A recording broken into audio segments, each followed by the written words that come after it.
Shri Swami Samarth. 26 August, दुसरा श्रावणी बुधवार. उद्या बाप्पाच्या समोर ठेवा ही एक वस्तू. वाणीतील दोष, व्यापार आणि पैशाची तंगी दूर होईल. नमस्कार भाविकांनो, मराठी धार्मिक उपाय या आपल्या चॅनलवर तुमचे पुन्हा एकदा मनापासून स्वागत. उद्या 26 ऑगस्ट, पवित्र श्रावण महिन्यातील दुसरा श्रावणी बुधवार. श्रावणातला प्रत्येक बुधवार हा संकटाचे निवारण करणाऱ्या विघ्नहर्ता श्री गणेशाच्या आणि बुद्धीचा कारक असलेल्या बुध ग्रहाच्या सेवेसाठी अतिशय मंगलकारी मानला जातो. अनेकदा भरपूर ज्ञान किंवा कौशल्य असूनही बोलण्यात प्रभाव पडत नाही, नोकरी व्यवसायात योग्य संधी मिळत नाही किंवा घरात पैशाचे आवक जावक संतुलन बिघडते. ज्योतिषशास्त्रानुसार श्रावणी बुधवारी बाप्पाच्या चरणी हिरवी वेलची आणि खडीसाखर अर्पण केल्यास वाणीत मधुरता येते, बुद्धी तल्लख होते आणि अडकलेला पैसा वेगाने परत मिळतो. उद्या दुसऱ्या श्रावणी बुधवारी कोणता एक सोपा तोडगा करायचा हे आपण आजच्या व्हिडिओमध्ये सविस्तर पाहणार आहोत. व्हिडिओ शेवटपर्यंत नक्की पहा. भाविकांनो, श्रावण महिन्यात महादेवासोबतच गणपती बाप्पाची पूजा केल्यास शिव परिवाराची अखंड कृपा लाभते. हिरवा रंग हा बुध ग्रहाचे प्रतीक आहे आणि हिरवी वेलची ही सुगंध व आकर्षणाचे प्रतीक मानले जाते. खडीसाखर बाप्पाला अत्यंत प्रिय असून ती नात्यामध्ये गोडवा आणते. दुसऱ्या श्रावणी बुधवारी या वस्तूंचा धार्मिक तोडगा केल्यास व्यापारात प्रचंड फायदा होतो आणि घरातील कलही संपतात. चला आता अजिबात वेळ न घालवता जाणून घेऊया की उद्या आपल्याला नेमका कोणता नवीन उपाय करायचा आहे.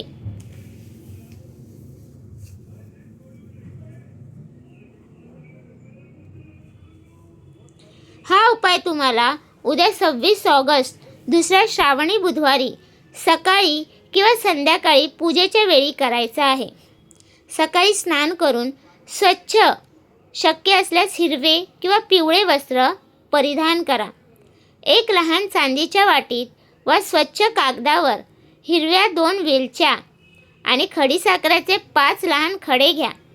हे साहित्य घरातील बाप्पाच्या मूर्तीसमोर किंवा गणेश मंदिरात जाऊन बाप्पाच्या उजव्या हाताच्या बाजूला ठेवा. बाप्पासमोर तुपाचा किंवा तेलाचा दिवा लावा आणि ओम गंग गणपते नमः किंवा ओम बुद्धी प्रदात्रे नमः या मंत्राचा 21 वेळा जप करा. पूजेनंतर संध्याकाळी ही एक वेलची आणि थोडी खडीसाखर घरातील सर्वांनी प्रसादाच्या रूपात खावी आणि दुसरी वेलची घरातील तिजोरीत किंवा गल्ल्यात ठेवून द्यावी. यामुळे धनवृद्धी होते. भाविकांनो, श्रावणी बुधवारी काही गोष्टींची विशेष काळजी घ्या. पहिलं, आजच्या दिवशी कोणाचाही पान उतारा करू नका किंवा खोटे बोलून कोणाला फसवू नका. दुसरं, घरातील कोणत्याही झाडाची किंवा रोपाची पाने विनाकारण तोडू नका. तिसरं, घरात पूर्ण सात्विकता पाळा. सात्विक अन्नाचाच नैवेद्य दाखवा. भाविकांनो, उद्या 26 ऑगस्ट दुसऱ्या श्रावणी बुधवारी पूर्ण श्रद्धेने हा हिरवी वेलची आणि खडीसाखरेचा सोपा उपाय नक्की करून पहा. श्री गणेश तुमच्या बुद्धीत, आरोग्यात आणि व्यापारात अखंड समृद्धी देतील. कमेंटमध्ये गणपती बाप्पा मोरया किंवा ओम गंग गणपते नमः नक्की लिहा. व्हिडिओला लाईक करा, सर्व नातेवाईकांसोबत शेअर करा आणि आपल्या मराठी धार्मिक उपाय चॅनलला सबस्क्राईब करायला विसरू नका. धन्यवाद. श्री स्वामी समर्थ.